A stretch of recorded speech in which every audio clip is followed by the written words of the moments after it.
예, 소개받은 유창선입니다. 예, 제가 오늘 말씀드릴 주제는 저겁니다. 모바일 혁명과 1인 미디어의 전망.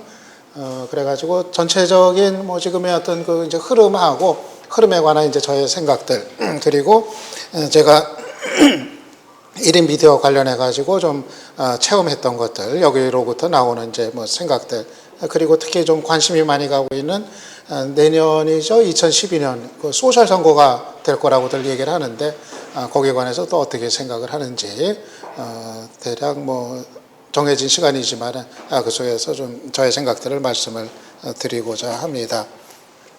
제가 간단한 소개 말씀드리겠습니다. 아까 민 소장님 말씀하신 것처럼, 전에는 제가 오랫동안 방송을 거의 전업적으로 했었습니다. 한 2000년대 초반부터 그때부터 시작을 했으니까 한 10여 년 동안 이제 방송이라는 방송에서는 다 자관 시사 프로는 다 거의 다 나갔었고 한 10여 년 동안 방송을 전업적으로 했는데 좀 정치 환경이 바뀌면서 그게 또 마음대로 이렇게 되기가 어려운 좀 이제 세상이 돼가지고 그래가지고 그다음부터는 좀 제가 이 SNS 쪽, 소셜 네트워크 서비스 쪽으로 이제 눈을 돌렸습니다. 나의 살 길은 거기다. 이따 뒤에서 말씀드리겠습니다만은 그래가지고 그쪽 분야에서 좀 여러 가지를 벌려왔습니다. 개인 방송이라든가 무슨 이제 트위터, 페이스북 또 이 블로그 그래가지고 이 블로그 같은 경우는 지난해에 대한민국 블로그 어워드라고 거기 한국언론재단, 언론진흥재단하고 인터넷 블로그 산업협회에서 주는 상인데 거기서 이제 대상을 받기도 했고요. 또 아프리카 TV 같은 경우가 좀 지난해 같은 경우는 좀 화제거리가 좀 되기도 했습니다. 그래서 좀 이 1인 미디어 이쪽에 조금 글쎄 나름대로는 좀 이제 개척을 해보자 하고서 이제 뛰어들었었던 1인이라고 좀 이제 말씀을 드릴 수가 있을 것 같습니다. 이 세상이 바뀌었다는 거를 여러 가지로 좀 이제 실감을 할 수가 있을 것 같은데, 저는 지난 일요일 날 그걸 다시 한번 좀 이제 느꼈었습니다. 제가 텔레비전을 거의 안 보는데, 전에는 뉴스는 직업상 봤는데, 요즘은 뉴스도 굳이 볼거리도 없고, TV 뉴스들이, 공중파 뉴스들이, 그리고 안 봐도 별 지장이 없더라고요. 나중에 필요하면 그냥 모니터 이렇게 하면 되고 그래서 안 보는데 일요일 저녁이면 이제 나가수는 제가 또 이제 열심히 봅니다. 거기에 이제 푹 빠져가지고 이제 보는데 지난 일요일 날 이제 보면서 소파에 앉아가지고 나가수를 보면서 이 폰 가지고 트위터를 이제 계속하면서 이제 봤어요. 보는데 참 여러분도 한번 해보세요. 굉장히 재밌습니다. 그 나가수 보면서 트위터 하면서 보시면은 재미가 배가 됩니다. 아주 실시간으로 그 트위터 이용자들이 그냥 계속 올리거든요. 임재범 나오면은 나도 울었다 막 그냥 올라오고 그냥 진짜 아주 볼만합니다. 트위터 하면서 보는 게. 아마 그래서 그게 저는 장차 스마트 TV도 먹혀 들어갈 수 있다고 보는 게 그게 보면서 트위터 거기서 같이 하고 그게 또 이게 말이 되더라고요.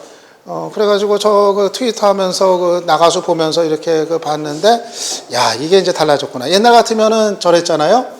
일단은 프로그램 보면서 프로그램 끝나고 나면은 그때 그 프로그램 홈페이지 게시판 가서 거기다 시청 소감을 올렸습니다. 근데 그거는 시간이 뜨잖아요. 이제는 그냥 실시간으로 의견이 임재범 나오는 것과 동시에 임재범 얘기가 그냥 쏟아져 나오는 겁니다. 그렇게 이제 바뀌었는데, 그 포털에 있는 분 얘기 들으니까 그렇다고 그러더라고요. 달라졌다고 그러더라고요. 검색 순위에 오르는 게, 옛날에는 아까 말씀드린 것처럼 인기 프로그램에 관한 검색어가 거기에 오르려면은, 등장을 하려면은 그 프로그램이 끝난 직후부터 올라왔다고 그러거든요. 근데 이제는 실시간으로 올라온다는 겁니다. 임재범이라는 검색어가 임재범이 방송에 나오는 시각부터 동시에 검색 상위에 이제 올라간다는 겁니다. 그러니까 그게 왜 그러냐 하면은 아까 말씀드린 그겁니다. 전에는 프로그램 끝나고서 채널 끄고서 방에 가서 PC 켜가지고 자유 게시판에 올렸는데 이제는 그게 아니라 시청하면서 동시에 트위터 하면서 보기 때문에 그게 실시간으로 동시에 검색 상위에 오른다. 이 패턴의 변화, 그거를 포털에 있는 분도 얘기를 하더라고요. 실감이 납니다. 실감이 나고, 하면서도, 야, 이게 TV 시청하는 패턴도 이게 나부터도 이게 달라졌구나. 세상이 바뀌고 있구나. 이렇게, 다시 한번 이제 실감을 했습니다. 기본적으로 1인 미디어의 뭐 기반이라고 하는 거, 뭐 여기 이제 나오는 것처럼 뭐 엄청나게 많은 그 소셜 미디어의 영역들, 이런 것들이 지금 뭐, 등장을 하고 있습니다. 뭐, 여러분들 뭐 아시는 서비스들도 있고, 뭐 저도 모르는 서비스도 있고, 뭐 이게 뭐 지금, 뭐 국내 것만 아니라 뭐 다 망라가 되어 있는 거기 때문에, 아무튼 뭐 이렇게 여러 가지 영역에 있다는 거, 이 정도만 이제 말씀을 드리고요.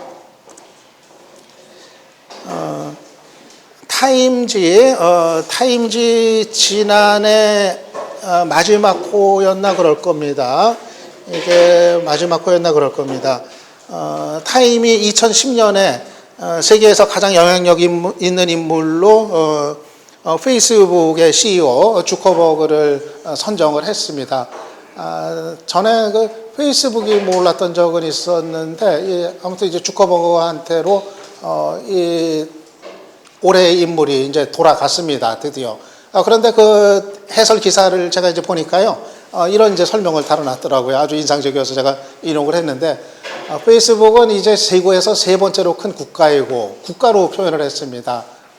실제로 그렇습니다. 페이스북 인구가 지금, 이제는 이때만 해도 5억 얘기했는데 지금은 이제 6억 얘기를 하더라고요. 그 세계 인구수로 따져보니까 진짜 세계 3위입니다. 중국, 인도, 그 다음에 페이스북.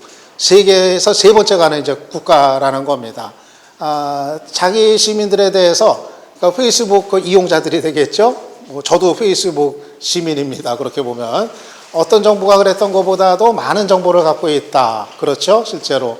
하버드대 중퇴자였던 주커버그는 이제 티셔츠를 입은 국가 원수가 된 것이다 해가지고 주커버그를 페이스북이라는 국가의 대통령으로, 국가 원수로 그렇게 이제 표현을 했습니다. 그런데 실제로 이 페이스북이 성장하고 있는, 세계로 지금 뻗어나가고 있는 추세를 보면은 이런 표현이 뭐 그렇게 과장된 것만은 아니다 하는 이런 느낌을 또 갖게도 됩니다. 여러 가지 사례들을 뭐 무수하게 열거를 할 수가 있습니다. 대표적인 거로 지난번에 있었던 이집트에서의 시민혁명, 무바라크가 결국 이제 축출이 되는 그 과정에서 많은 언론들도, 국내 언론들도 주목을 했었죠. 그 과정에서 이집트 SNS의 그 역할, 특히 이집트에서는 페이스북의 역할, 이게 많이 소개가 됐었습니다. 바로 이 페이지였습니다. 우리는 모두 칼레사이드. 이 칼레사이드는 그 카이로에서 그 경찰한테 맞아서 죽은 그 청년의 이름입니다. 그 청년의 죽음에 항의하는 의미로 저 제목을 이제 달았던 건데요. 사실은 이거를 개설했던 사람은 그 구글의 그 이집트에 있는 구글의 그 임원이었죠. 근데 이제 그 다른 이름으로 해가지고 이거를 이제 개설을 한 겁니다. 계정 페이지를 연 겁니다. 근데 이거는 이제 영문판이고요. 그쪽 페이지가 이제 따로 있고 이건 이제 영문 페이지인데, 바로 여기에 이제 그 수십만 명이 모이면서 수십만 명이 좋아요를 누르면서 그러면서 이 이집트에서의 집회 시위와 관련된 모든 정보가 시민들이 이제 공유를 하게 되고, 그리고 바로 이제 거리로 이제 나가는 그런 이제 기폭제 역할을 이 페이지가, 페이스북 페이지가 했던 겁니다. 우리 같은 경우 2008년에 촛불 집회 때 인터넷이 그 역할을 했었죠. 그때 블로그나 뭐 아고라라든가 거기에서 정보가 공유가 되고 막 토론이 있고 막 그랬는데, 여기서는 이제 한 발이 더 나간 겁니다. 페이스북 페이지라는. 근데 만약에 대한민국 같은 경우도 또 이런 상황이 있다, 뭐 촛불 같은 게 있다 하면은 또 달라지겠죠. 2008년하고는. 그게 아마 2012년의 소셜 선거, 거기서 어떤 게 선보일지, 그런 게 또 이제 새로운 흥미로운 이제 관심사입니다. 이러한 그 소셜 네트워크의 그 힘에 대해서 제가 이제 그 강의에서도 그 학생들한테 이제 많이 추천하는 이제 책인데요. 프레이저 앤 두타가 같이 지은 책이 있는데, 국내에도 번역이 되어 있습니다. 소셜 네트워크 2혁명이라는 그런 이제 책인데 여기에 보면은 이런 얘기가 이제 나옵니다. 지금의 이 소셜 네트워크가 가져온 이 혁명을 엄청나게 의미 부여를 하고 있습니다. 이 구텐베르그에 의해서 1448년 시작된 미디어 혁명, 이게 그거 아닙니까? 인쇄술이 이제 도입이 된 인쇄혁명, 그 얘기 아닙니까? 인류 문화사에 있어서 엄청난 획기적인 의미를 긋는 그런 말 그대로 문화적인 혁명이었습니다. 그것에 지금 이제 견주고 있는 얘기거든요. 그 당시에 1448년에 시작된 미디어 혁명과 같은 초기 단계에 있다. 지금의 시기를 그렇게 성격을 얘기를 하고 있습니다. 그만큼 혁명적인 변화에 도입부에 있다. 뭐 이런 얘기가 되는 게 되겠는데요. 세 가지로 표현을 하고 있습니다. 그런 혁명을 세 가지로. 아이덴티티 혁명, 인간의 정체성이 바뀐다는 건데 뭐냐 하면은 저는 그냥 전에는 인터넷 시대만 해도 그냥 가상의 세계를 경험하는 정도였는데 가상세계. 이제는 더 나가가지고 세컨드 라이프, 제2의 인생, 제2의 생활, 이거를 사람들이 영위를 할 수 있게 됐다는 겁니다. 이 SNS를 통해 가지고 자기의 어떤 기존의 라이프에다가 세컨드 라이프까지 이제 더할 수 있는 환경이 됐다는 거. 그 다음에 지위혁명, 지위의 민주화가 이루어지고 있다 하는 거. 그러니까는 뭐 전에처럼 이제는 뭐 예를 들면 저런 겁니다. 뭐 정규 코스를 밟아야 뭐 라이센스가 있어야 뭐 전문가가 되는 그런 시대가 지나가지고 이제는 자기의 능력만 있으면은 이런 SNS, 소셜 네트워크를 통해서 누구나가 전문가가 될 수 있는 그런 이제 길이 열렸고, 그런 차원에서의 어떤 지위의 민주화, 혁명, 이런 게 이루어졌다는 거. 또 하나는 권력혁명입니다. 권력시장 정치의 그 재배치. 전에는 권력은 오프라인에서 힘을 갖고 있는, 권력을 쥐고 있는 사람들이 권력자였는데, 이 소셜 네트워크 시대에 있어서는 바로 이 SNS의 허브 역할을 하고 있는 사람들, 바로 이 사람들이 이제 새로운 권력이다. 이런 얘기가 이제 되는 겁니다. 권력의 이동이 되겠죠. 전에는 오프라인에서 정권 쥐고나 권력 갖고 있거나 이런 사람들이 한테 권력이 있었다면 이제는 SNS에 참여하고 있는 그 많은 사람들한테 권력이 이양이 됐다. 바로 이제 이런 얘기에서 이 혁명으로 이제 표현을 하고 있는 겁니다. 제가 이 얘기를 드리는 이유는 말 그대로 지금의 이제 변화가 혁명이라는 표현이 맞지 않느냐, 뭐 이제 그런 이제 견지에 섭니다. IT의 발전사를 놓고 봐도 지금은 저는 혁명적인 시기에 들어가는 게 맞다고 봅니다. 제일 먼저 나오는 사진이 저게 애플 컴퓨터 처음 나왔던 겁니다. 이게 애플 2입니다. 애플 1은 더 조악한 형태였는데 이 애플 2는 그래도 조금 모양새가 갖춰진 이 애플 컴퓨터 이제 나온 거고요. 이때가 이제 하나의 획을 긋는, 그러니까 개인 PC의 등장이라는 점에서 획을 긋는 이제 변화였었고, 그 다음 단계로 꼽을 수 있는 것이 이 월드와이드 웹의 등장. 지금의 우리가 쓰고 있는 정형화된 그 인터넷 주소 체계, 이게 이제 등장을 했던 거. 이게 또 하나의 획을 긋는 단계였다고 하면은 이제 지금은 바로 이겁니다. 모바일, 스마트폰 내지는 모바일의 등장. 이것이 바로 이러한 큰 어떤 획을 긋는 단계에 견줄 만한 이제 그 새로운 어떤 그 발전의 단계에 이제 돌입을 했다. 역시 그 혁명적인 의미를 담는 그런 이제 단계로 들어서고 있다. 그 점에서 이 IT의 발전사에서의 한 단계를 차지하고 있다 말씀을 이제 드리고 싶습니다. 그래가지고 저는 올해의 그 트렌드 공통적으로 이제 꼽아 보면은요, 일단은 제일 중요한 거는 모바일입니다. 모바일.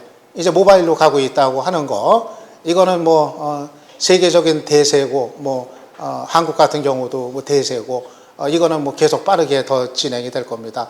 스마트폰, 태블릿 PC의 급성장, 이 이용자들의 엄청난 지금 확장, 뒤에서 얘기를 더 드리겠습니다. 그리고 이제 소셜웹의 성장, 지금 세계적으로는 페이스북이 뭐 주도를 하고 있죠.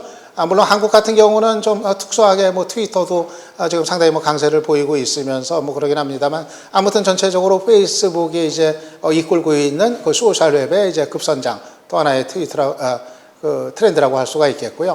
그리고 이제 그 위치 기반 서비스의 이제 그 확산, 역시 또 하나의 이제 트렌드, 지금 바로 이 시점에서의 그 트렌드다, 이렇게 좀 얘기를 할 수가 있을 것 같습니다.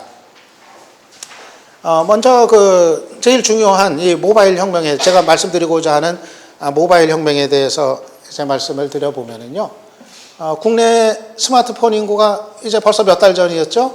그때 1,000만을 돌파했다고 나왔었습니다. 이게 상당히 예상을 넘어서는 수치인 것 같습니다. 지난해에 갤럭시 1이 출시되고서 제가 SK텔레콤에 제 개인 어플을 이제 만드는 과정에서 SK텔레콤 사람들 접촉할 기회가 여러 차례 있고 그랬는데, 그때 갤럭시 S 내놓고 상당히 놀라더라고요. SKT에서도. 자기들이 예상했던 것보다 그 판매가 굉장히 아주 상승 곡선을 거리고 있다. 자기들의 예측치를 훨씬 뛰어넘는다. 그래가지고, 생각보다도 국내 스마트폰 인구가 상당히 급증하는 추세를 보였는데, 역시 업계의 예상보다도 상당히 빠르게 1,000만을 돌파를 했습니다. 그리고 올해 말 되면 2,000만이 될 거다. 그 얘기가 벌써 이제 나오더라고요. 이게 2,000만이 되면은 이거는 사실 엄청난 숫자입니다. 스마트폰이 비싸다, 요금이 비싸다, 그래서 격차가 있다, 생겨난다, 여러 가지 얘기가 있습니다만은, 그럼에도 불구하고 스마트폰 인구가 올해 말에 2,000만을 돌파한다. 그러면은, 2,000만이면은 국내 가정에, 한 가구당 거의 2대, 두 명이 스마트폰을 사용을 한다는 얘기가 되거든요. 이미 지금 1,000만이라고 하면은 한 가구당 한 대씩은 있다는 얘기입니다. 거기에 육박한다는 얘기인데, 그건 무슨 얘기냐 하면은 가구당 모든 대한민국의 거의 대부분의 가정이 스마트폰 영향권에 있다. 자기가 직접 쓰든 가족 중에 누가 쓰든 이미 스마트폰 문화 속에 지금 연결이 돼 있다. 이런 얘기가 되는 거기 때문에 이 1,000만 돌파가 갖는 의미가 좀 크다고 이제 봅니다. 그래서 1,000만이고 이제 앞으로 2,000만이 이제 넘어선다고 하지만은, 이 정도가 되면은 이거는 이제 트렌드가 아니라 트렌드를 넘어서는 이제 컬처로 이제 봐야 될 겁니다. 트렌드는 이게 아주 그냥 인기가 대단했다가도 그러다가도 조금 그게 지나고 나면은 다시 사라질 수 있는 그런 게 이제 트렌드 아니겠습니까? 예를 들면은 이제 가입자가 한 몇백만 갔다가 이제 이렇게 사라지게 되는 그런 이제 서비스들 같은 거, 그런 것들은 그런 경우가 이제 될 수가 있겠죠. 예를 들어서 MP3 같은 경우가 그런 게 되겠죠. MP3 인구가 한 몇백만까지 갔다가 마치 그게 대세인 것 같았는데, 이제는 이 스마트폰이 있으니까 MP3는 퇴조하게 돼 있거든요. 그러면 이제 거기서 이제 수명을 다하고 일단은 좀 입지가 줄어들게 됩니다. 하지만은 이 스마트폰 같은 경우는 1,000만 넘어서고 2,000만은 되면은 이거는 쉽게 꺾이지 않는다는 얘기가 되는 겁니다. 이건 이제 컬처가 되기 때문에 이거는 앞으로 상당 기간 계속 간다. 계속 성장하고 계속 상승세로 간다. 이렇게 보는 게 이제 맞을 겁니다. 그러니까 이거는 결코 이 모바일 혁명 얘기는 결코 일시적인 게 아니다. 이런 얘기가 이제 될 것 같고요. 이거는 구체적으로 어떤 변화를 이제 가져올 것이냐. 여러분도 아시다시피, 시간적인, 공간적인 제약을 이제 극복한다는 중요한 의미를 이제 갖게 됩니다. 시간적인 거, 아까 말씀드린 것처럼 모든 것이 실시간으로 대단히 빠르게 이제 진행이 된다는 얘기입니다. 모바일이기 때문에, 갖고 다니기 때문에, 그리고 공간적인 제약, 아무 곳에서나 이제 할 수 있다는 얘기가 이제 되는 거기 때문에요. 그래서 우리가 지금 관심을 갖고 있는 이 콘텐츠의 그 생산, 내지는 또 소비까지 이런 것이 시간적인 공간적인 제약을 극복한 상황에서 이루어지고 있고, 앞으로 이제 이게 더 가속화될 거다. 이런 얘기를 할 수가 있는 게 되겠습니다. 이런 것이 갖는 이제 현실적인 의미는 이제 뒤에서 계속 이제 얘기를 드리겠습니다. 한국 같은 경우입니다. 이 SNS의 열풍, 구체적으로 우리는 그러면 어떠냐 보면은, 페이스북 인구가 지금 세계적으로 이제 6억 얘기를 합니다. 아까 말씀드린 대로 지난 연말만 해도 5억 얘기를 했던 것 같은데 이게 6억으로 이게 바뀌더라고요. 그만큼 지금 빠르게 억 하면서 이게 가고 있다는 이제 얘기가 이제 되는 건데, 한국 같은 경우는 지금 350만, 이게 통계가 막 다릅니다. 막 이게 뭐 인용하느냐에 따라서 다른데, 대략치로만 그냥 생각하십시오. 한국 뭐 350만이라고 그러고, 트위터는, 세계 인구가 1억이라고 합니다. 근데 한국은 360만. 여기 묘한 게, 세계적으로는 페이스북하고 트위터의 이 격차가 상당합니다. 이 가입자 수도 이게 차이가 이렇게 6배 나고요. 뿐만 아니라 이 수익면에 있어서도 이 차이가 엄청나게 납니다. 이 페이스북은 이 지난해 매출이 엄청났거든요. 제가 그 수치는 지금 제가 까먹었는데 지난해 매출이 엄청났어요. 근데 트위터는 매출이 신장은 했는데 페이스북에 비교하면은 아직 뭐 상대가 되지 않는 일단은 그냥 수익 모델을 만든 것 자체가 이제 의미가 있는 이제 그 정도여서 세계적으로는 그런데 한국은 지금 이게 엇비슷합니다. 엇비슷해서 이게 아마 좀 트위터가 좀 페이스북은 좀 일반이 좀 진입하는데 진입 장벽이 조금 있고 트위터는 좀 쉽게 여겨지고 아마 이런 문화적인 한국에서의 그런 이제 선호도의 차이인 것 같은데 아무튼 한국에서는 엇비슷하게 가고 있는데 그래도 한국도 아마 장차 좀 페이스북이 대세를 점하지 않겠는가. 제가 지금 뭐 체험을 하고 있습니다만은 저도 감이 오는 게 트위터보다는 페이스북이다 하는 앞으로는 그런 이제 좀 감이 오는 것 같습니다. 블로그 같은 경우는 한국이 1,500만 개라고 하거든요. 물론 이거는 이제 좀 이중 집계된 숫자가 다 포함이 된 겁니다. 뭐 한 사람이 블로그 여러 개 갖고 있고 또 갖고는 있는데 운영 안 하고 있고 그런 거 다 포함된 부풀려진 숫자인데 그거 감안해서 한 절반 정도로 그냥 쳐버린다 하더라도 그래도 엄청난 숫자인 거는 맞습니다. 그래서 전체적으로 한국 같은 경우도 이 SNS는 상당히 그 빠른 성장세를 뭐 보이고 있다고 얘기를 할 수가 있겠고요. 그리고 뭐 세계적으로도 그렇지만 한국 같은 경우도 이렇게 그 SNS의 각 분야들이 가파른 상승세를 보이고 있는 거 역시 이거는 뭐니 해도 이 모바일 보급의 결과다 이렇게 얘기를 할 수가 있습니다. 이거 실제로 그렇게 나타납니다. 이 트위터가 한때 제가 보건대 제가 지켜봤을 때 트위터가 좀 교착 국면에 들어간 시기가 좀 있었거든요. 좀 느는 것 같다가 조금 부진한 것 같은 시기가 있었는데 그러던 게 페이스북도 그렇고 트위터 인구가 다시 치고 올라간 게 스마트폰들 보급되고 그러면서 이게 가파른 상승세로 다시 바뀌더라고요. 실제로 그 수치상으로도 그렇게 나타나고 이 모바일 보급이 이 한국에서도 SNS 인구를 늘리는데 아주 그 결정적으로 그 역할을 했다. 앞으로도 그럴 거다. 얘기를 드릴 수가 있을 것 같습니다. 이거는 올해 말에 2천만 돌파한다면 만약 실제 전망대로 2천만 돌파한다면 SNS 인구도 그만큼 비례보다도 더 빠르게 앞서가면서 커질 가능성이 크다. 그렇게 좀 내다보고 있습니다.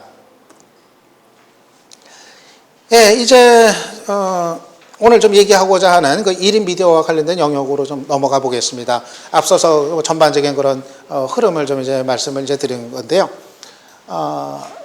모바일 특종들이 실제로 이제 막 쏟아져 나오고 있습니다. 물론 지금 1인 미디어를 둘러싸고 논쟁은 그동안 계속되어 왔습니다. 1인 미디어가 과연 미디어로서 인정을 받을 수가 있느냐? 이거를 놓고서 기존의 올드 미디어에 속한 쪽에서는 부정적인 의견들을 많이 내놨습니다. 뭐 거대 신문사, 거대 방송사 이런 쪽에 속해 있는 사람들은 그걸 어떻게 믿느냐, 어떻게 신뢰를 하느냐, 그게 막상 얼마나 역할을 하겠느냐 회의적인 반응들을 많이 보냈습니다. 그러니까 저런 얘기죠. 미디어라는 게 아무나 할 수 있는 게 아니라 그거는 훈련받은 사람들이 내놓는 콘텐츠 그거에 신뢰가 생기는 거고 그것이 미디어지 어떻게 그냥 쉽게 얘기하면 뭐 개나 소나 다 그냥 자기 뭐 트위터에 페이스북에 올린다고 해서 그걸 어떻게 다 기사로 인정하고 언론으로 인정할 수 있느냐 이런 시선들이 있고 논쟁도 있었습니다. 하지만은 그런 논쟁이 저는 무의미하다고 생각이 되는 게 그 논쟁은 뭐 아무리 저쪽에서 하고 있어도 그거하고 상관없이 이런 식으로 모바일 특종들이 SNS의 영역을 통해서 계속 쏟아져 나오고 있는 겁니다, 지금. 해운대 화재, 이거 지난해였죠? 지난해에 그 해운대 주상복합 아파트에서 화재가 났을 때, 화재가 났다.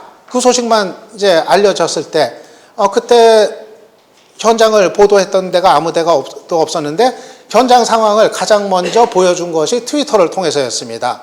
그 현장을 지나던 트위터 이용자가 이거를 사진을 찍어가지고 트위터에 올린 거, 그게 실시간으로 그냥 엄청나게 리트윗을 통해서 확산이 됐습니다. 그래서 그 장면이 이렇게 소개가 됐고요. 이 사진 같은 경우는 바로 그 다음날 아침에 한겨레 신문 일면의 상단에 이 사진이 실렸습니다. 출처를 트위터의 암흑의 거로 이제 인용을 해가지고, 그래서 트위터에서 나온 사진 특종이 종이신문에서 일면 머리를 장식을 하는 이런 쪽으로 이제 갔습니다. 또 하나의 사례될 수 있는 게 광화문 물난리, 지난 추석 연휴 직전이었죠. 그때 광화문에서 물난리가 났습니다. 광화문 내거리가 물에 잠겨버렸습니다. 광화문이 그럴 수 있다는 건 진짜 상상도 못했는데, 아무리 비가 많이 왔다고 해서 그때 그렇게 됐었습니다.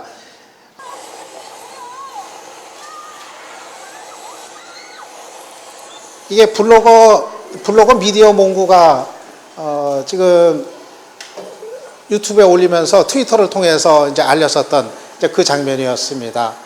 광화문 물난리가 이제 난 장면. 당시에 어떤 공중파 방송 또는 케이블 방송도 저런 장면을 내보내지를 못했거든요. 이게 SNS 특종을 이를테면 한 겁니다.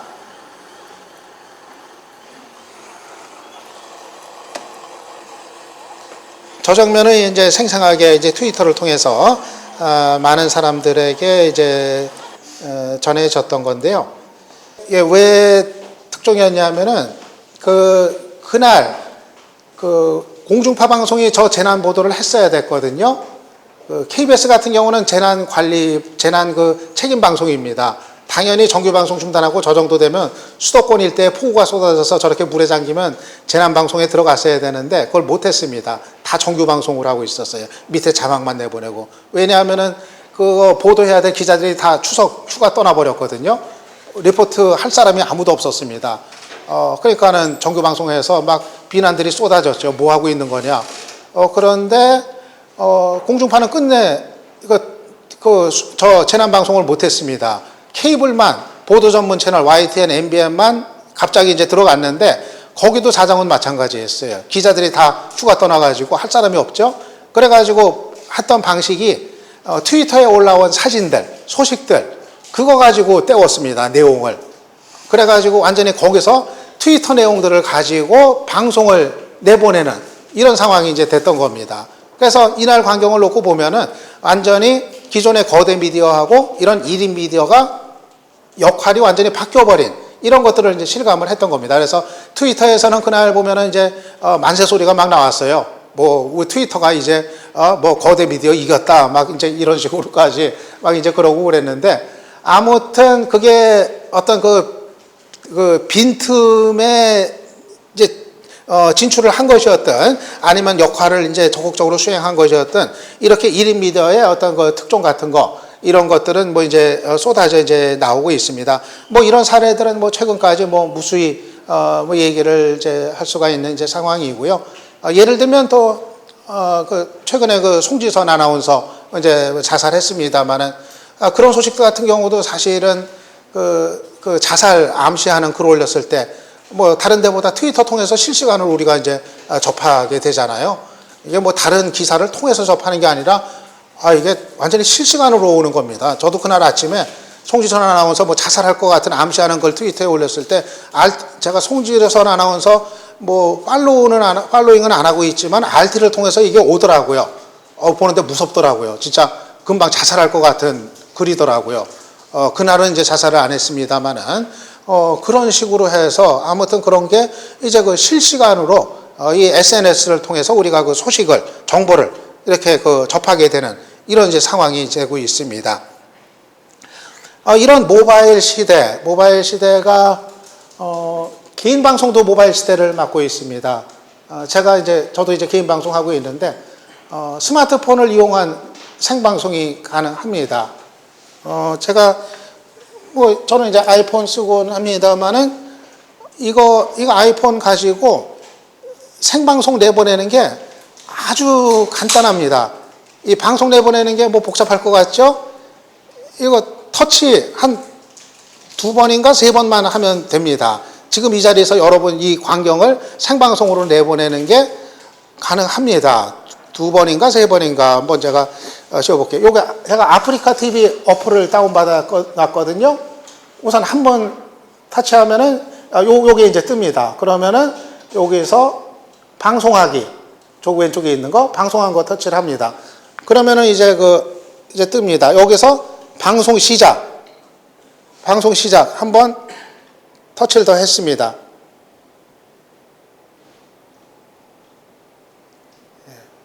생방송 준비 중입니다. 잠시만 기다려 주세요. 해가지고 이제 방송이 이제 시작이 되는 겁니다. 방송 시작됐습니다. 그러면 지금 이제 여러분이 아프리카 TV 어플 다운받은 분들은 그걸 통해서 볼 수가 있고 시청을 지금부터 할 수 있습니다. 아니면 인터넷을 통해 가지고 이 아프리카 TV 사이트 가가지고 이 방송을 지금 볼 수가 있습니다. 예, 아직은 시청자가 들어오진 않았는데, 예, 여기 시간차가 몇 분 있어요. 한 1, 2분 시작하고서는 그게 있습니다. 이런 식으로 이제 됩니다. 그러니까는 이게 방송하는 게 옛날 같으면 굉장히 어려울 것 같았잖아요. 뭐 장비도 있어야 되고 방송이라는 게. 근데 이거 스마트폰 그냥 주머니에 놓고 이제 다니다가 이게 그냥 말씀드린 대로 이 타치 3번 하면은 생방송 나갑니다. 이거는 무슨 얘기냐 하면은 바로 지금 현재 1000만 대의 카메라가 대한민국에 돌아다니고 있다는 얘기입니다. 여러분이 사실 이 스마트폰을 그런 각도로 활용을 안 해서 그렇지 맘 먹고 찾으면서 이렇게 다니면은 껄이 생깁니다. 근데 저는 사실 근데 진짜 특종은 안 나왔어요. 아직 스마트폰 가지고 모바일 가지고 국내에서. 저는 사실 한동안 의식하고 다녔거든요. 저는 와이파이 캠코더도 갖고 다녔어요. 캠코더 그 와이파이로 이제 쓸 수 있는 거. 그 길거리에서는 그 에그 사용하면 또 이게 터지거든요. 그런 거로 아무 데서나 또 캠코더 하나만 가지면은 그거로 또 생방송이 가능합니다. 노트북 필요 없이. 그것도 갖고 다녔는데 저는 다니면서 항상 이거 그냥 우리끼리 얘기입니다만은 어디 뭐 화재 같은 거라도 나면은 그거 딱 찍으면은 이거는 이제 특종이다. 이런 생각을 이제 했었어요. 뭐 어떤 뭐 사건, 사고 이런 현장 제일 빠르게 그냥 그거 찍어서 생방송으로 내보낼 수 있는 그런 특종의 가능성이 항상 이제 있으니까. 근데 아직까지 사람들이 이걸 잘 모르는 게 국내에서 이 모바일 가지고 진짜 특종이 아직 안 터졌어요. 이게 아직은 그래서 모르겠어요. 이유가 뭔지 나올 만도 한데 벌써 지금 정도면은. 그래가지고 앞으로 그런 것들이 좀 터지고 관심들이 모아지면은 이게 또 좀 새로운 국면을 맞지 않을까. 예, 그렇게 이제 좀 생각은 이제 하고 있습니다. 이게 스마트폰으로 그 생방송을 하는 화면입니다. 이 스마트폰에 이런 화면이 떠요. 생방송 하면은. 여기 뭐 여러 가지 뭐 표시가 뜨죠. 이거 사람들이 시청자들이 채팅하고 있는 것도 다 뜹니다. 그거 다 볼 수가 있어요. 이 채팅은 그 인터넷에서 하게 되죠. 스마트폰 상으로는 채팅까지 하기는 어렵고 인터넷상에서 시청하면서 채팅하는 거 이걸 다 보면서 방송을 할 수가 있습니다. 여기 시청자 수도 뜨고 지금 현재 그리고 트위터로도 보낼 수가 있습니다. 트위터로도 바로 이거 전송을 할 수가 있습니다. 거기에 링크 타고 들어와서 이제 볼 수가 있게. 예, 이거는 제가 이제 캠코더 생방송 했었던 이제 사례입니다. 제가 작년에 아까 말씀드린 와이파이 캠코더 가지고 그게 이제 국내에서 이제 처음 출시가 됐을 때, 그러니까 전에는 노트북이 있어야 캠코더 가지고 방송 내보낼 수가 있었거든요. 그래서 어떤 그 방송을 하려면은 항상 혼자서는 불가능했어요. 노트북 들고 다니면서 한 2명이나 3명 그렇게 움직여야 했습니다. 그게 바로 촛불 집회할 때 다들 그렇게 했었습니다. 그런데 이 와이파이 캠코더를 가지고 움직이니까 진짜 혼자서 가능하더라고요. 왜냐하면은 이 노트북 갖고 다닐 필요가 없으니까 캠코더 하나만 있으면 됩니다. 그리고 마이크 없어도 되는데 더 오디오 좋게 하려면 마이크 갖고 다니고 그거면 이제 가능했습니다. 그래서 제가 이 와이파이 캠코더 가지고 지난해 여러 군데 많이 다녔거든요. 좀 이제 알려진 사람들 생방송 90분씩 이제 생방송 인터뷰하고 그러면서 이제 많이 다녔었습니다. 생방송으로 하고. 이거 샘플 하나 좀 보여드릴게요.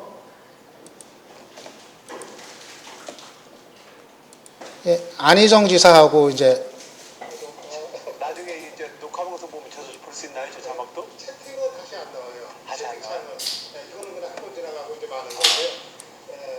사실상은 저 채팅창이 또 이 앞걸인데 나도 좀 보고 싶은데. 저 오디오가 일로는 안 나오죠? 그럼요. 그 재미를 저는 느끼지 못하네요. 언제나 응원하겠습니다. 네, 감사합니다. 센스 좋으시네요. 한번만 있는 것 같아요. 안티는 없나요? 안티는? 안티는 없고. 이제 마무리하면서 저도 잠깐만 그 사람 얼굴 같이 비추고 더 끝낼게요. 이리 오세요. 네, 저랑 한 번도 이거. 이리 여기 오시면 되잖아요, 이리. 네, 같이 아니 투샷으로 이렇게 잡으면 되니까요. 제가 쭉 가면서 왜 투샷으로 잡아요? 그냥 여기 그냥 같이 엉덩이 끼고 앉으면 되는데. 네, 그게 더 낫잖아요. 우리 우리들 사이라면서요. 빨리 와요. 엉덩이 같이. 아, 이렇게 이거 돌리세요, 카메라. 카메라. 우리 엉덩이는 조금, 우리도 좀 나이가 먹긴 했지만, 이리 와. 네, 이제 끝내면서 정부분하고 잠깐 나왔습니다. 선생님이 나보다 형이거든요. 자, 고맙습니다. 네, 고맙습니다. 여러분들 잘 보셨고요. 예. 네, 오늘 우리 안희정 지사 이렇게 아주 그냥 피곤한 일정 소화하고서도 여러분들 위해서 이제 90분씩 또 이렇게 인터뷰 시간 내주셨으니까 네, 다들 좀 박수 좀 쳐주세요. 그 채팅창에서는 박수 있거든요. 손바닥 올라오면 그게 박수예요. 손바닥 위로 올라오면은 감사합니다. 네. 감사합니다. 네. 고생했습니다. 네. 예, 이게 제가 그 캠코더 가지고 이제 충남 도청을 가가지고 그냥 밤 시간에 가서 했었던 이제 방송의 이제 일부분입니다. 그러니까 이제 저런 맛이 있어요. 저런 이제 개인 방송이 뭐 공중파나 그런 방송에서 이제 볼 수 없는 맛, 저런 1인 방송이기 때문에 이제 가능한 바로 이제 뭐 그런 이제 장면이라고 할 수가 있겠습니다. 그런데 이게 이제 방송 얘기를 조금 더 드릴게요. 개인 방송 얘기. 이런 그 방송 플랫폼이 계속 다각화되는 추세를 보여주고 있습니다. 앞으로 계속 이런 개인 방송은 전 활성화가 될 것 같아요. 왜냐하면은 계속 쉬워지고 있고 이 플랫폼들이 다양하게 많이 생겨나고 있거든요. 지금까지는 주로 개인 방송을 아프리카 TV를 통해서 이제 대부분 이제 해왔었습니다. 물론 다음팟이나 뭐 판도라, 곰TV도 생방송이 가능은 한데 사실 아프리카 TV가 제일 편하게 돼 있고 그리고 그 사람들도 제일 많이 모이는 곳이기 때문에 대개는 여기서들 이제 많이 이제 해왔었습니다. 그러던 것이 이제 유튜브 라이브가 한 2달 전부터 이제 시작이 됐습니다. 이게 좀 새로운 국면을 좀 이제 연다고 지금 세계적으로 얘기가 되고 있는데 전에는 유튜브 하면은 재생하는 동영상만 올렸었죠. 그러던 것이 이제 유튜브가 라이브 방송을 이제 시작을 한 겁니다. 실시간으로 이제 내보내는 겁니다. 그래서 지금 라이브 방송이 여러 군데에서들 하고들 있습니다. 주로 스포츠 방송이 좀 많고요. 좀 이제 그런 편인데 스포츠가 좀 제일 강세를 보이고 있고 지난번에 그 영국에서 그 로얄 웨딩 열렸을 때 영국에서 그 로얄 웨딩 얼마 전에 열렸을 때 그때도 유튜브 라이브를 통해서 그 몇 시간씩 세계로 그 영국 왕실에서 생중계를 내보내기도 했습니다. 그래서 이제 유튜브가 이 라이브 방송에 이제 진출을 이제 하는 겁니다. 그래서 앞으로 그 세계 방송 판도에 좀 변화를 가져올 거다. 미국 쪽에서 좀 그 거대 방송들이 좀 촉각을 곤두세우고 있다는 얘기도 나오고 있는데요. 그래서 아마 이거는 이제 개인 방송 하려는 사람들이 또 이게 관심을 가질 법합니다. 이 유튜브 라이브를 통해서 또 이제 가능한 길이 이제 열렸으니까요. 그리고 전에는 이 유튜브가 수익 모델도 없었거든요. 전에는 개인이 할 경우 광고를 올리는 게 없었는데 이제는 아까 거기서도 광고 잠깐 나왔었죠. 제가 광고 건너뛰게 했는데 유튜브에도 이제 광고를 달 수가 있습니다. 제가 수익 얘기는 이따 뒤에서 따로 하겠는데 그래서 아무튼 유튜브 광고 게재도 가능하고 그리고 국내에서는 이제 올레 온에어가 또 얼마 전부터 시작을 했습니다. 전에 이제 그 트윗 온에어 그거를 이제 올레가 KT가 인수를 해서 이거를 서비스를 이제 본격적으로 시작을 하고 있는 건데, 이걸 이제 그 모바일에서의 이제 그 개인 방송 이거를 일단 이제 염두에 두고서 벌린 겁니다. 그래서 이런 식으로 여기도 뭐 좀 간간히들 하고 있더라고요. 그래도 지난번에 그 재보선할 때 보니까 재보선에 나온 후보들이 이 올레 통해 가지고 막 생방송 내보내고 유세 장면 그런 것도 나오고 이제 그러는데, 아직은 전반적으로는 뭐 국내에서는 아프리카 TV가 제일 역시 앞서고 있는 상황인데, 아무튼 이게 좀 다양화되고 있습니다. 다양화되면서 전체적으로는 이 긴 방송의 좀 이제 활성화 앞으로 뭐 계속 좀 가지 않겠는가, 그렇게 좀 예상을 하고 있습니다. 그리고 이거는 조금 이제 딴 얘기입니다만, 이제 스마트 TV 같은 경우도 조금은 다른 영역이긴 하지만은 2013년에 1억 시장 세계적으로 그렇게 이제 내다보고 있는데, 여러분들 그 스마트 TV 직접 본 적 있으신가 모르겠네요. 뭐 보신 분들은, 접해본 분들은 뭐 아시겠지만은 뭐 여기 화면 그대로입니다. TV에, 그러니까 이 스마트폰이 TV로 들어갔다고 할까요? 뭐 그런 얘기인 거죠. TV인데 어플을 다운받아 가지고 사용하는 TV입니다. TV 시청을 하되 이 TV 보면서 트위터도 할 수 있고 페이스북도 할 수 있고 연합뉴스도 볼 수 있고, 뭐 이제 그런 겁니다. 어플 다운받아서 그걸 하면은, 아까 제가 나가수 얘기했죠. 나가수 시청하면서 화면을 통해서 보면서 동시에 여기에 깔아놓은 트위터 어플로 들어가서 트윗을 하면서 시청을 하는 게 이제 가능한 겁니다. 아직은 국내에서 지금 LG하고 삼성이 내놨는데 아직은 뭐 많이 팔리진 않고 있습니다. 가격이 너무 비싸요. 하나는 가격이 너무 비싸고, 또 하나는 이 리모컨이 아직도 복잡합니다. 상당히 쉽게 만드느라고 애는 쓰고 있는데 이 작동하는 게 복잡합니다. 또 들어가면 로그인도 해야 되고, 나이 든 분들은 인터넷 사용하는 사람들은 그래도 좀 익숙한데, 스마트폰 사용하는 사람들은 익숙한데, 이 노인분들은 뭐 TV 보는데 들어가서 뭐 로그인 하라고 나오고, 이거 완전히 대책이 안 서는 거죠. 그래서 이게 쉽게 만들어야 되는 관건이 있습니다. 가격이 내려가야 되고, 뭐 가격은 내려갈 것 같습니다. 이제 보급형 계속 개발하고 뭐 그러면은, 그리고 리모컨도 좀 쉬워질 것 같습니다. 그러면은 아마 이제 이 스마트 TV 시대도 아마 개막이 되지 않겠는가. 다만 이 린백이라고 하는 거, 이게 그 TV에 대한 고정관념인데요. 린백 하면은 그겁니다. 이 등 대고 편한 자세로 TV 보는 거. 쉽게 얘기하면 TV라는 거는 대한민국에서 제일 편한 자세로 보고 싶어 하는 게 TV인데, 누가 그냥 골치 아프게 그 복잡한 리모컨 작동해가면서 그러면서 TV를 보려고 하겠느냐, 이 회의론인데, 과연 모르겠습니다. 이 시청의 패턴이 어떻게 될지. 일단은 넘어서지 않겠는가, 이 린백을 그런 이제 예상을 좀 이제 해보기는 하는데, 좀 시간은 좀 몇 년은 걸릴 것 같기는 합니다. 예, 그래서 이 1인 미디어 이제 추세 전망으로 넘어가면은요, 요 얘기 들어가기 전에 저 얘기를 하나 좀 더 드려야겠네요. 그러면 이 1인 미디어 하는 데 있어서 저는 이제 중요한 게 수익 모델의 문제, 이거를 굉장히 좀 중시합니다. 왜냐하면은 1인 미디어 뭐 다 좋은데 이게 지속 가능한 일이 돼야 되거든요. 1인 미디어는 개인이 하는 겁니다. 개인이 하면은 그 개인이 그 일을 지속 가능하게 계속 할 수가 있어야 됩니다. 한 6개월 폼나게 했는데, 폼나게 해서 사람들이 야, 저 사람 멋있게 한다 얘기했는데 이게 돈이 안 됩니다. 예를 들어서 돈이 한 푼도 안 생깁니다. 좋은 일을 하는데 돈이 돌아오는 게 없습니다. 사람들은 박수만 치고 맙니다. 그러면은 그거 계속할 수 있는 장사는 대한민국에 없습니다. 먹고 사는 문제를 어지간히는 뒷받침해줘야 되거든요.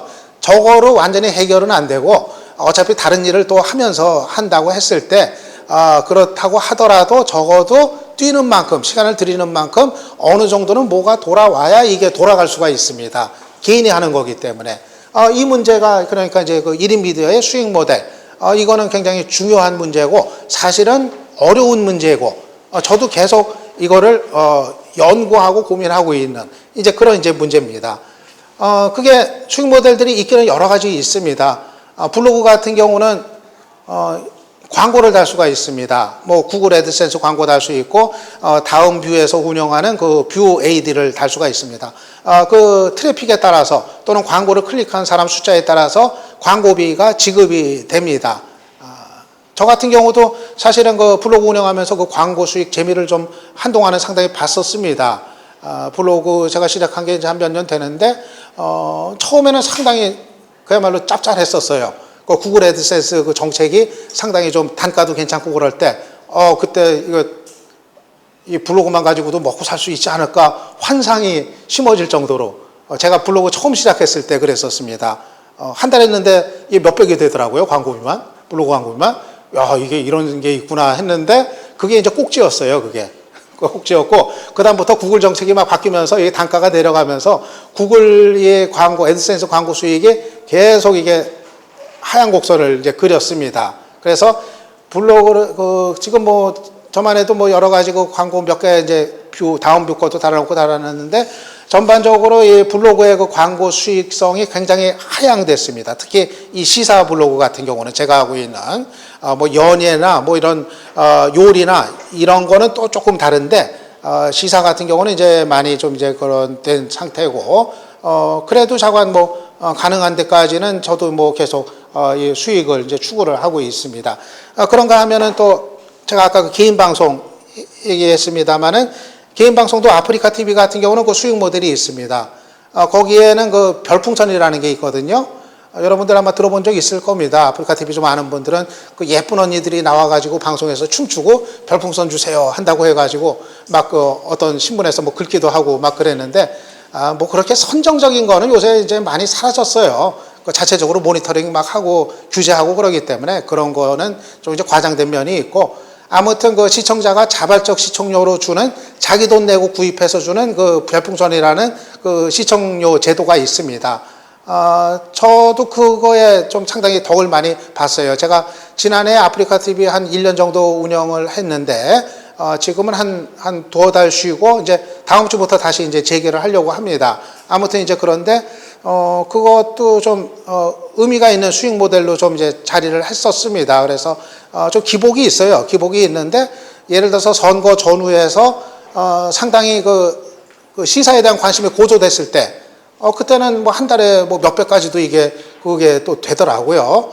그래가지고 그런데 그게 또 관심이 좀 식을 때면은 이게 또 이제 하강을 하고 그래가지고 기복은 있습니다만은 뭐 그런 이제 수익 모델도 있고 뭐 페이스북이나 트위터는 없죠. 개인은 그 트위터 회사나 트위터라는 기업이나 페이스북이라는 기업한테는 그 광고 수익이 있지만은 이용자들 우리 같은 그 개인은 그거 통해서는 방법이 없습니다.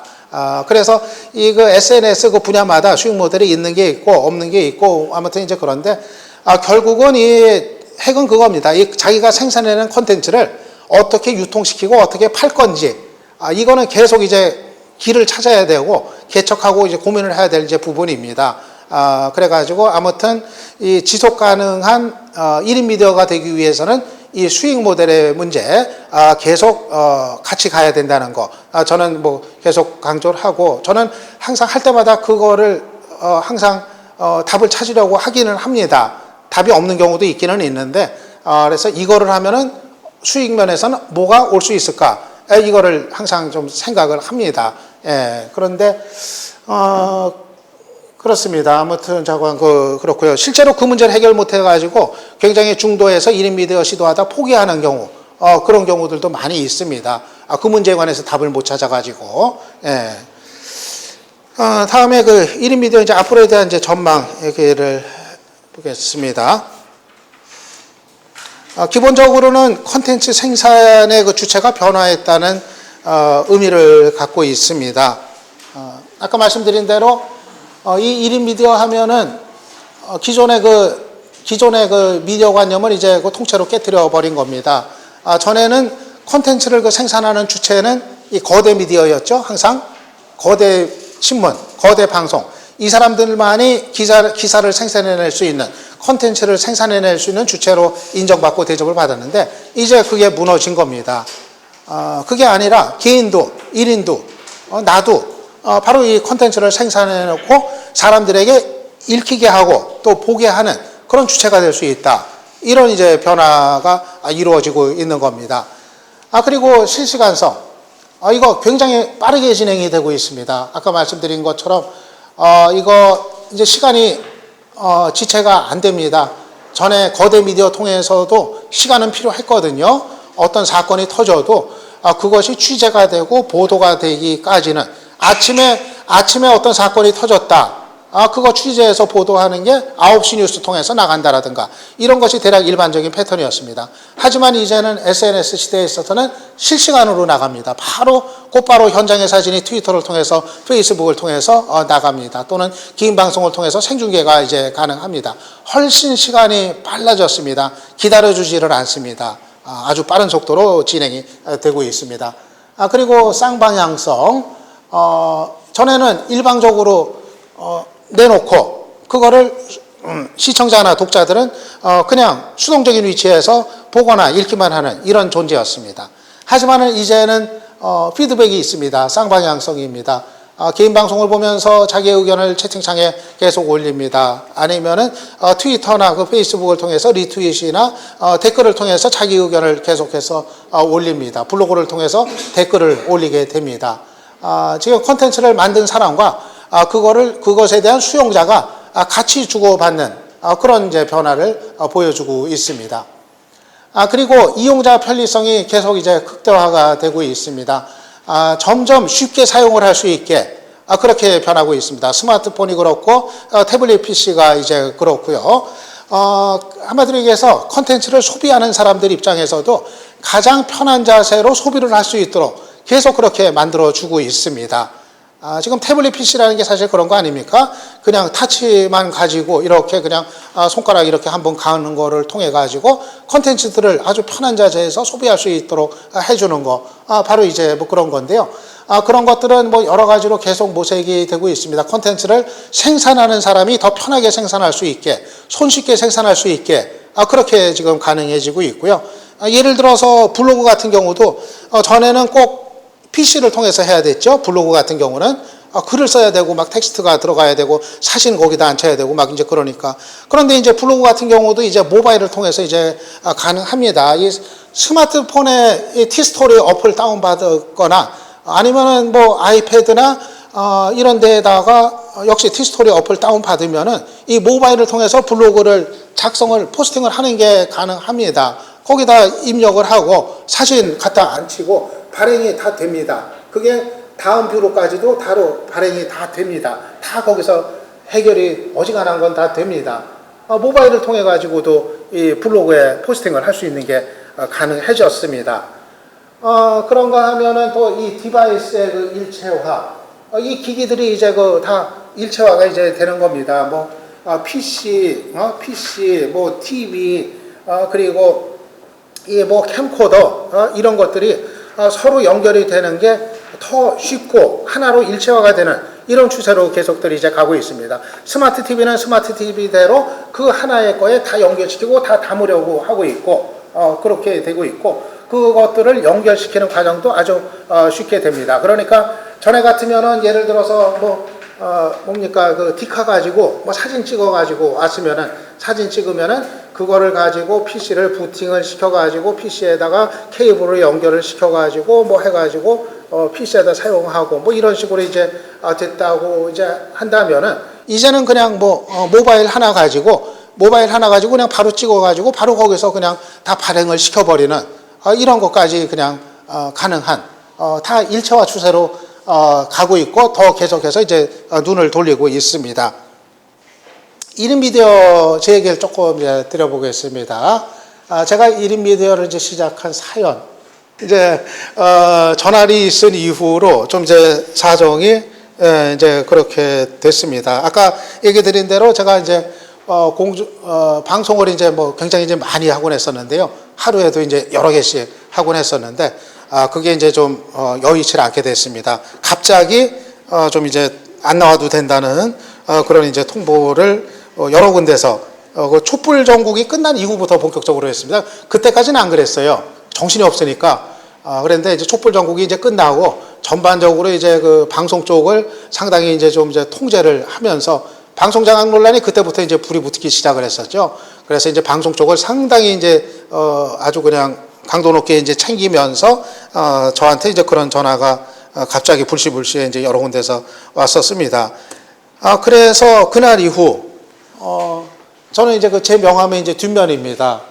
제가 하고 있는 그 SNS를 이제 뒤에다가 주소를 일목요연하게 이렇게 이제 담았습니다. 그러니까 이렇게 하니까 그 받는 분들이 뭐 좀 좋아하더라고요. 이렇게 한 군데 이렇게 다 모아놓으니까 이 명함에 나오는 것처럼 SNS의 그 가경역에 이제 다 이제 손을 댔습니다. 기본적으로는 저거였습니다. 제가 굉장히 방송하는 거를 이제 그 업으로 하면서도 이제 좀 즐겼던 사람인데 좋아해서 했던 사람인데 이제 그거를 못하게 하니까 굉장히 이제 깝깝하지 않겠습니까? 그래서 내가 그 마이크를 뺏겼지만은 그래도 나는 좀 말을 하고 싶다. 이거를 뭐 버릴 수가 없어가지고 그러면은 내가 할 수 있는 게 무엇일까 이렇게 생각을 해보니까 막 새로 개척이 되는 시작이 되는 서비스들이 여러 가지가 있더라고요. 뭐 블로그 같은 경우도 이제 본격적으로 하게 됐고 이 개인 방송 같은 경우도 하게 됐고 뭐 그렇습니다. 뭐 트위터도 그렇고. 그런데 사실 이 개인 방송 같은 경우는 제가 아프리카 TV 하겠다고 해서 찾아갔거든요.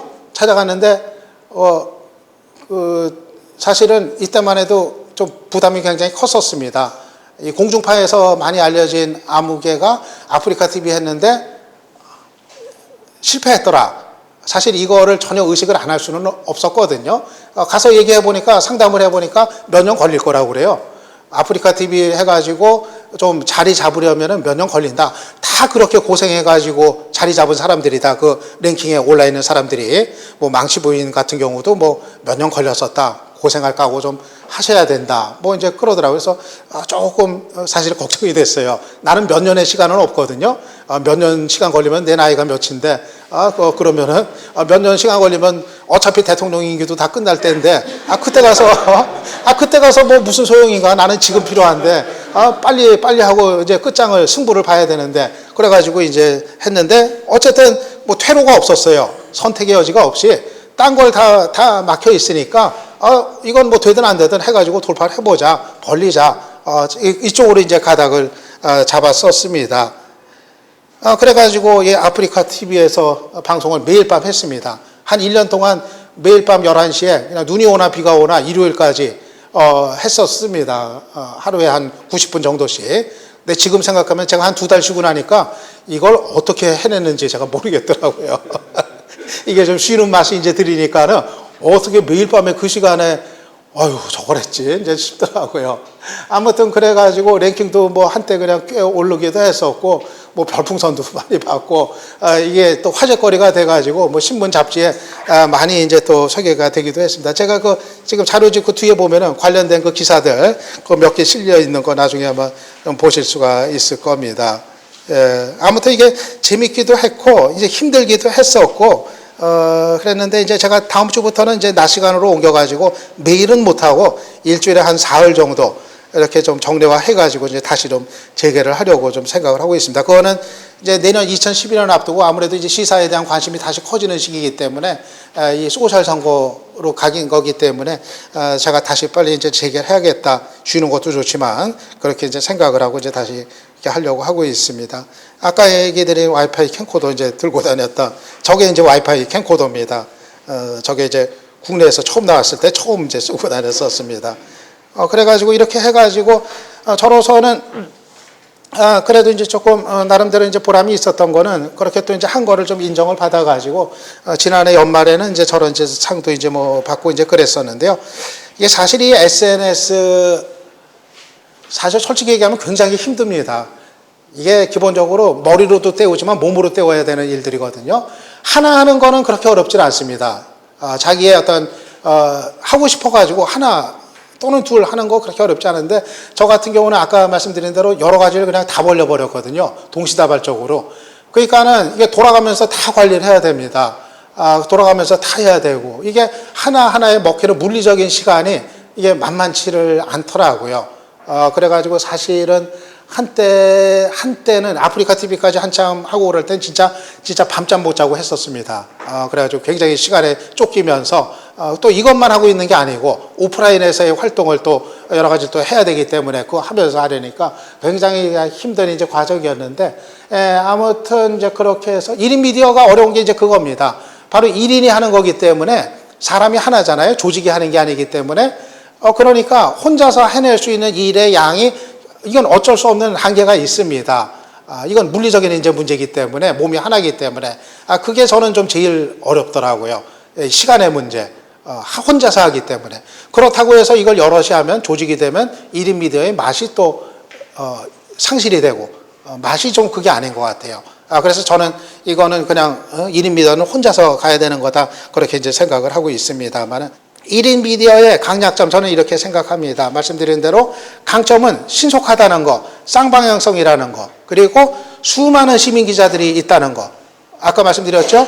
1000만 대의 카메라가 지금 대한민국에 돌아다니고 있다는 얘기입니다. 그런 게 강점인데 반면에 이 1인 미디어는 사건, 사고에 대한 보도 그리고 비평 이거 중심으로 이제 가고 있습니다. 이게 뭐냐면은 그 취재원의 한계가 있기 때문에 어떤 그 취재를 깊이 있게 해가지고 특종을 내고 그러는 거 여기에서는 어쩔 수 없는 한계가 있습니다. 예. 그렇기 때문에 반대로 이제 올드 미디어 같은 경우는 깊이 있는 취재가 가능합니다. 강점으로는.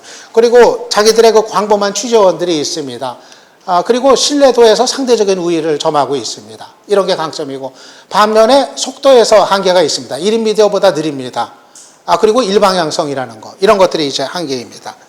이걸 두 가지를 저는 종합해서 봤을 때 이렇게 저는 봅니다. 1인 미디어가 이제 급성장을 했습니다만은 하지만 그럼에도 불구하고 올드 미디어는 지속될 거다 이렇게 봅니다. 1인 미디어가 급성장했다고 해서 올드 미디어가 하루아침에 문을 닫는다. 그렇게 뭐 순진하게 생각하지는 않습니다. 올드 미디어는 계속됩니다. 그래서 결국은 현실적으로 뉴 미디어와 올드 미디어의 상호 보완적인 역할이 필요하다. 이 두 가지는 앞으로 상당 기간은 같이 갈 거다. 저는 그렇게 전망을 하고 있습니다. 그래서 이 문제에 관한 논쟁은 저는 좀 이렇게 정리를 하는 게 현실적이지 않나 이렇게 생각을 하고 있습니다. 마지막 얘기입니다. 마지막 이거는 이제 불혹식의 얘기입니다. 내년에 총선 치러지고 대선 치러지죠. 소셜 선거 얘기가 나오고 있습니다.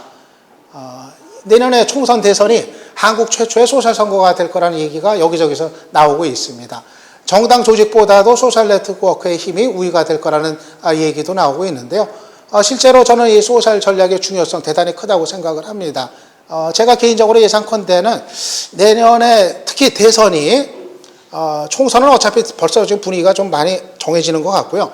대선이 이제 관심사인데 대선이 소셜 선거를 누가 잘 치르냐 이거에 따라서 결과가 좌우될 가능성이 대단히 크다. 저는 그렇게 전망합니다. 왜냐하면은 이겁니다. 지금은 여당이 앞서고 있습니다. 박근혜 전 대표가 단연 1위여 선두를 달리고 있어서 한나라당 후보가 앞서고 있습니다. 야당이 열세입니다. 거기에 비해서. 근데 야당은 제가 예상컨대는 후보 단일화가 최종적으로 이루어질 겁니다. 어떤 우여곡절을 겪든 간에 최종적으로는 후보 단일화가 이루어질 겁니다.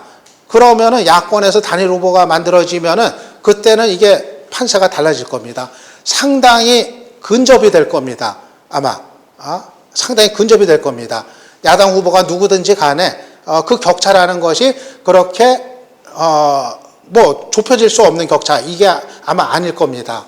그렇게 보면은 결국 이 소셜 선거를 누가 잘 치르냐 이게 마지막 변수가 될 가능성이 저는 상당히 크다고 봅니다. 저거로서 왔다 갔다 할 수 있는 표가 충분히 최종적인 판을 가릴 수 있는 정도는 될 거다 하는 거. 그렇게 좀 내다봅니다. 이 소셜 SNS가 실제로 얼마만큼 표에 영향을 줄 거냐고요? 이게 아까 몇백만 얘기했죠. 국내 인구. 저건 있습니다. 반대층을 설득까지는 못합니다. SNS 가지고. 하지만은 그 같은 지지층을 결집시키는 효과는 분명히 뚜렷이 있습니다. 근데 그게 선거에서는 기본이거든요. 그거부터 시작을 합니다. 항상. 자기 지지층을 결집하고 그 다음에 외연을 넓히는 그 단계로 가는 게 정석입니다. 그래서 거기서 지지층의 결집을 이끌어내는 건 대단히 중요합니다. 항상 지는 선거 같은 경우는 그걸 못해서 지는 경우가 많습니다. 거기서 다져지지 않아가지고. 그렇게 봤을 때 SNS는 바로 그거에서는 대단히 빠른 그런 지름길이 되기 때문에 결국은 그 정도의 어떤 숫자가 상당히 그 막판, 최종적인 그 판세에 상당히 영향을 줄 거다 생각을 하는데, 저는, 이 SNS 선거를 치르면은, 지금 한국의 정당 구도에서는 야당이 더 유리할 거라고 봅니다. 야당 내지는 진보 쪽이 더 유리할 거라고 봅니다. 이게 왜냐하면은 지금까지 경험적으로 봤을 때 야당이나 진보 쪽이 SNS 활용 능력이 훨씬 높습니다. 이게 참 왜 그런지, 이거는 이제 활용의 능력의 문제인데요. 보수나 여당 쪽이 SNS 활용의 능력이 떨어집니다. 이거는 분명히 지금 추세로 나타나고 있습니다. 그런데 이게 참 묘합니다. 이게 SNS라는 거는 중립적인 기술이거든요. 중립적인 기술인데 결국은 그 활용 능력에서 차이가 지금 나타나고 있습니다. 예, 그렇기 때문에 저는 그거를 지금 여당이나 보수 쪽이 그 활용 능력의 격차를 좁히지 못하면은 그 부분에서 상당히 좀 열세가 될 수 있다. 그렇게 지금 이제 예상을 하고 있습니다. 예, 그렇고요. 그래서 아무튼 내년에 이 소셜 선거, 뭐 지금 시간이 없어서 더 얘기 못 드리겠는데요. 예, 뭐 소셜 선거가 될 거로 저도 전망을 하고 그것이 최종 승부에 주는 영향이 실제로 의미 있는 아마 그런 변수가 될 가능성이 있다. 저는 그렇게 좀 전망을 하고 있습니다. 예, 여기서 제가 드린 얘기는 여기서 마무리를 짓겠습니다.